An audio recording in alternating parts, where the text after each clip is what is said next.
Just to see wild animals, visit a zoo or two.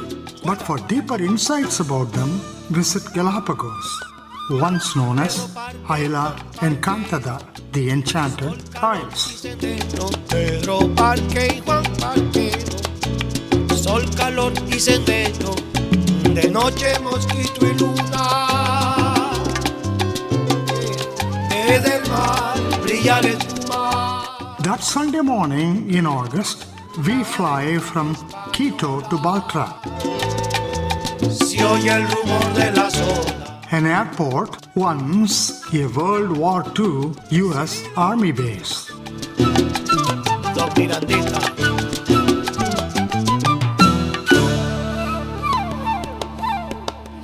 We take a bus to a pier Sol, calor and ride a panga to our cruise ship, the Celebrity Xpedition.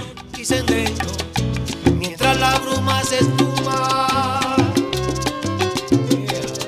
Caminan por el sendero. Calor. Pedro, Parque y Juan Parquero. Alibaba y los 40 se fueron para Pinzón a luchar contra The crew and several local naturalists welcome us. Alibaba y los 40 se fueron para Pinzón. For the next 7 days, this ship will just be a place to eat, sleep, wash up and get ready.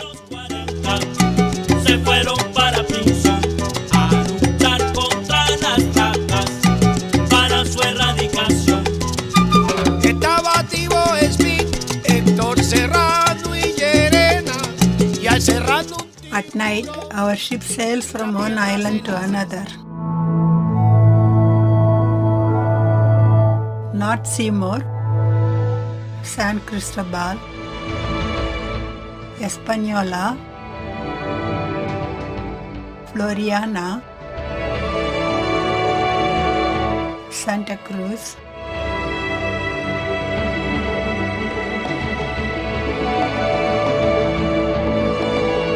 Isabela, and Fernandina. We crossed the equator several times to reach 6 islands.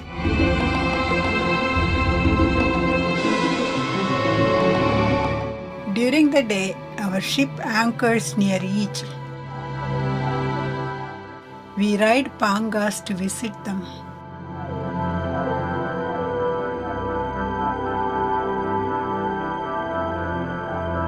A wet landing means we wade to the beach. A dry landing means we step on rocky surfaces. Some are just steps and easy to do, but others are slippery boulders and challenges. We visit only 6 amongst hundreds of these islands.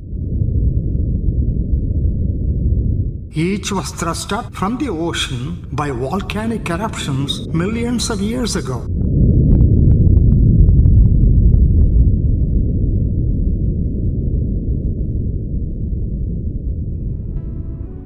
A good example is Bartolome Island. We climb all of its 360 steps to the top.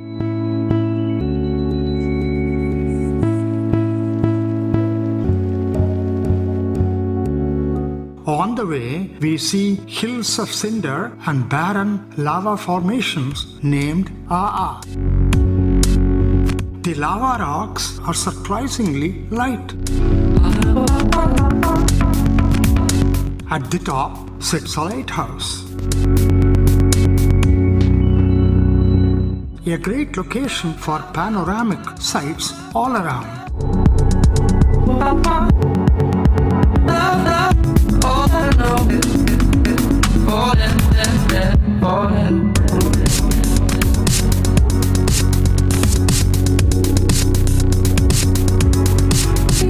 We ride to Pinnacle Rock, the weathered remains of a volcanic thrust. Another example is the Kicker Rock. which we ride around in our panga.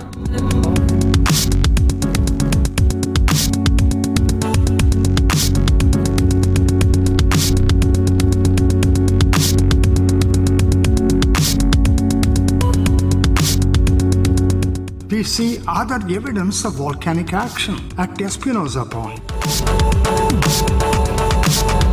Solidified lava which looks like ropes, called pahoe hoe.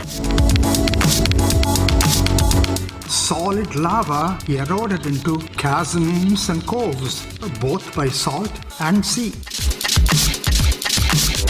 We also see lava tubes resulting from hot liquid lava squeezing out of cooling rocks. We see a big one at Santa Cruz, below ground and a mile long.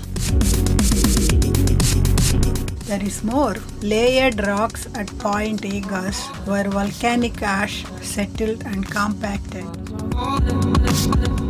Near the ocean, we see lava rock shaped into uneven boulders, challenging to our feet and walking sticks. Into these barren islands, life was born in by the winds, by rain, by ocean flotsam, and by bird droppings. Life forms like the colorful lava cacti holding on to barren rocks. Maybe it was the thorny opuntia cactus on volcanic slopes. As we walk about, we see a leafless Palo Santos tree. It is also known as sandalwood here, but is different from the Indian variety, as Ram verifies. We climb to Baroness Point and look around.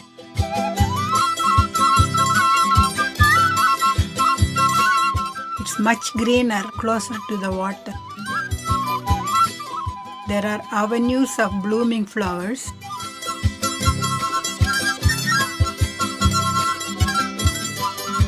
Mangrove marshes and Sisuvian thatches. We evade the lush poison apple trees lest we suffer rashes. Rules are in place here to preserve this ecosystem. We are allowed to walk only along narrow trails. Stepping beyond their width is prohibited. So is eating and meeting toilet needs. We need to wait until we get back to our boat. No such restrictions in 1835 when Charles Darwin spent 5 weeks in Galapagos. As the official naturalist on HMS Beagle, he observed life in Galapagos. He collected bodies of small birds and examined them later at his home in Shrewsbury in England. He was intrigued that his collection of mockingbirds from Galapagos were shaped differently from those from South America. Not so much by his second collection of birds, all of whom had several beak shapes. This observation did not interest Darwin because he was sure that each of these birds belonged to a separate species. Until John Gould, a London ornithologist, identified them all as finches. Between his mockingbirds and finches, Darwin had his revelation. All these shape variations were just adaptations of each species to survive in their own local environment.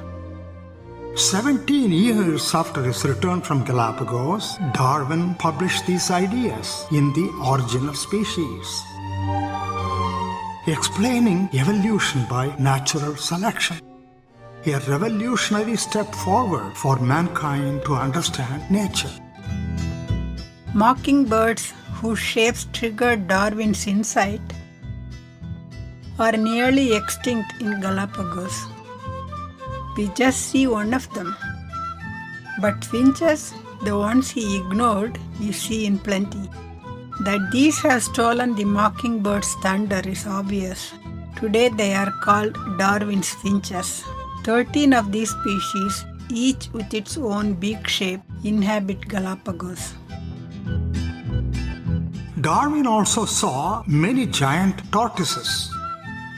The shape of their shells also reveal their adaptations. In dry terrain rich in Opuntia cacti, shells are shaped like saddles to allow these tortoises to raise their heads and feed off the cactus fruits above.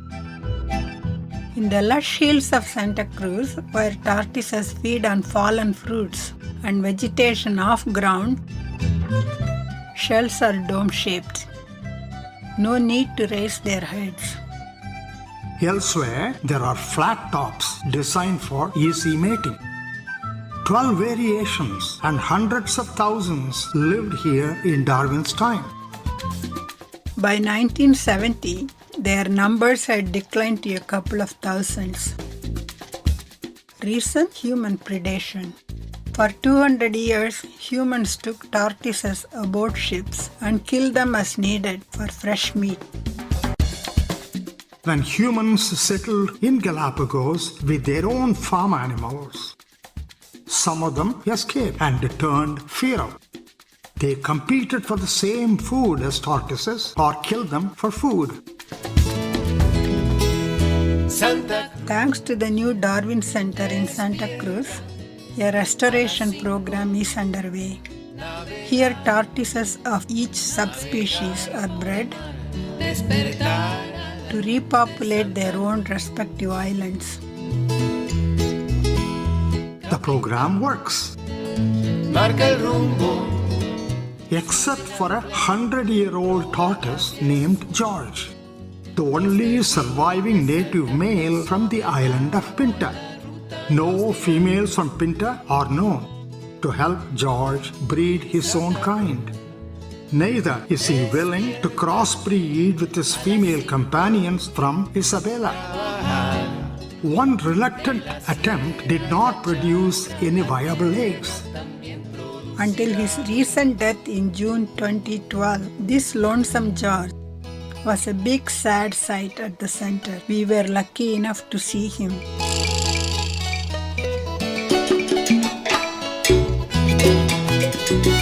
Now only his bones would remain, not any descendants of his. Life forms like the mockingbird, the finch, and the tortoise thrived by adapting to the conditions in isolated Galapagos. These are called endemic species. We see several, like the land iguana, the large dragon-like lizard, rich in earthy, brilliant colors.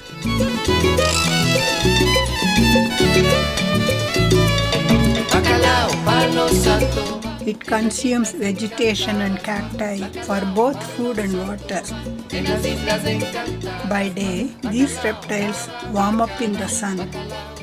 At night, they keep warm in burrows, plowed out by them for shelter and laying eggs. We see just a few land iguanas today at Dragon Hill in Santa Cruz. In his day, Darwin saw so many. Feral animals have decimated their numbers in just 2 centuries. At Espinosa Point, we see the endemic marine iguana, a big black lizard. Not just one, but hundreds. They warm up in the sun-soaked lava rocks. It's the only lizard that swims.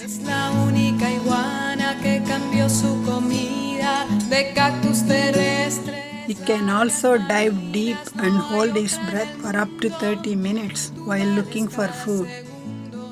After each dive, the marine iguana sneezes out the brine swallowed with his food.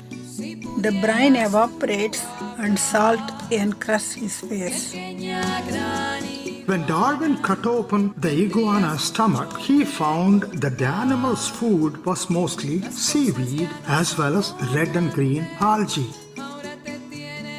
Some male iguanas also display green and red patches to exhibit their readiness to mate. But they are all the same species distributed all over Galapagos. We see the endemic cormorant flightless now by adaptation. Que perdió sus alas.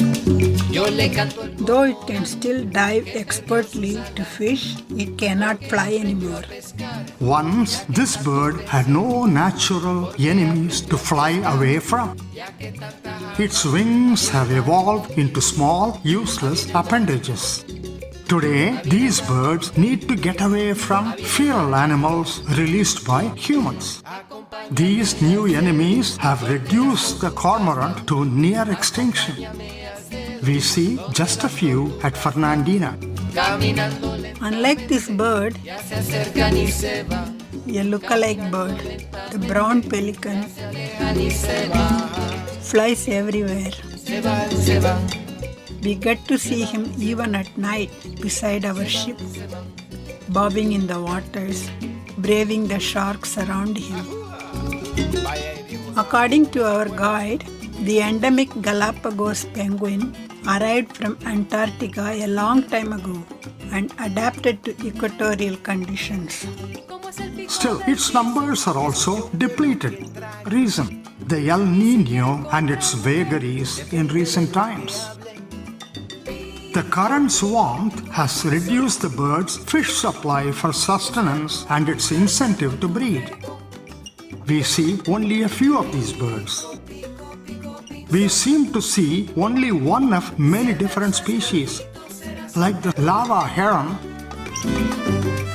in the act of hunting a marsupial, Ensaya su canto. like a single Galapagos hawk atop a rock in all its majesty. Siempre hay We also get to see several non-endemic species, like the single flamingo in a brackish pond, pico, pico, pico, pinzón. colored pink from eating carotene-rich algae and shrimp. Maybe this was not the right season to see more of them. As colorful as the flamingo is, the Sally lightfoot crab is spectacular. Like the flamingo, its color also results from its diet of algae. In their attractive orange and red carapace, they walk about on rocks very close to the water. Another non-endemic bird is the blue-footed booby. The female chooses as its mate the one with the bluest feet, as the depth of blue signals youth and health. They court, they mate, one or two eggs are laid. The mother incubates them with her webbed feet. The male stands on guard. After a few hours, they switch roles. It takes weeks before the chicks actually emerge. They nurture the first chick to maturity. The second one is usually ignored and starves to death. Another non-endemic is the spectacular frigate bird. We see many fly,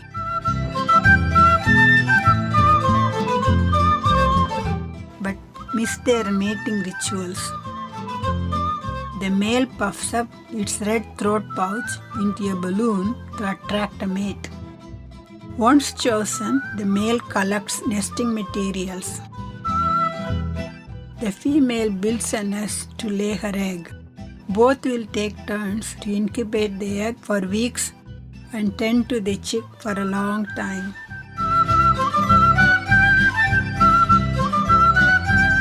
We see a non-endemic reptile, the sea turtle. From its diet of algae, looks green. Only the female emerges from the sea just to lay eggs. At Bacas Beach in Santa Cruz, we see tire-like tracks in the sand made by her as she climbed up the beach above water level.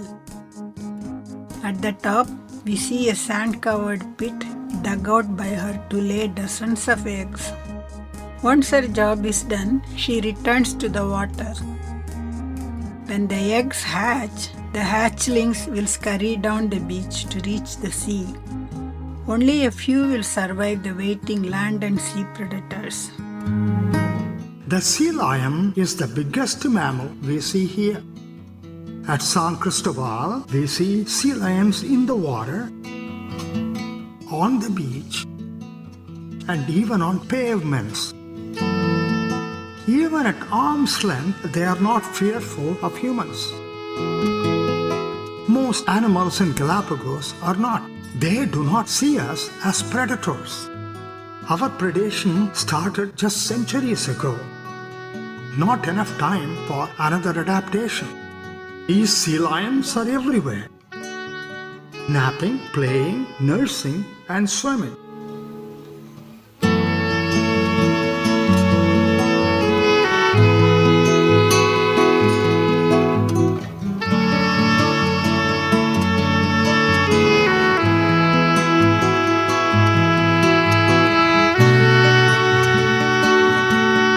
The alpha male will rule over 5 to 25 cows and will fight often over his area and his females.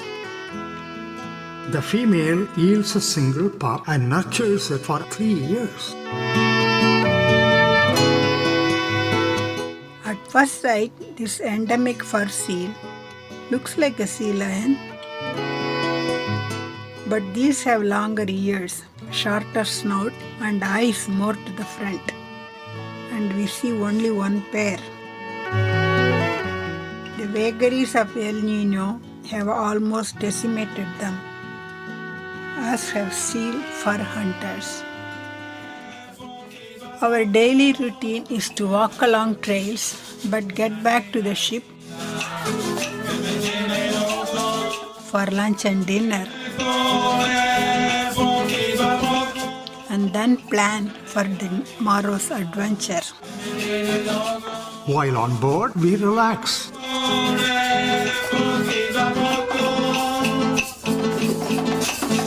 We drink. We talk. We dance.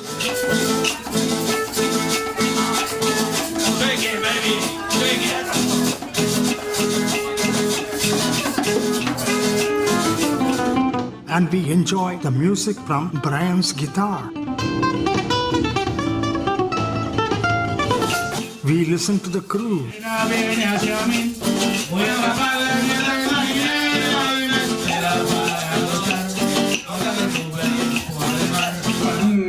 We enjoy Ram's skills, endemic only to South India. Imam Pahi Sri Raja Rajeshwari Pancha Shapita Rupini.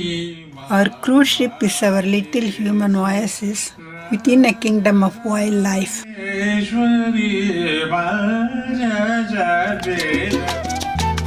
On the 8th day, we pack our stuff and step off into the Pangas for the last time.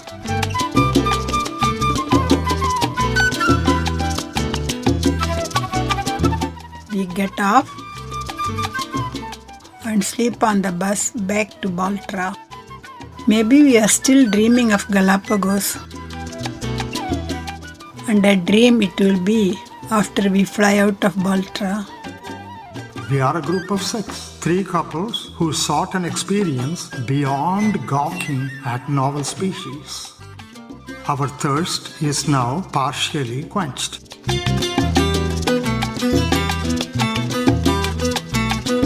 We have honored the memory of Darwin and his fellows who deciphered the workings of nature from these very sights we got to see.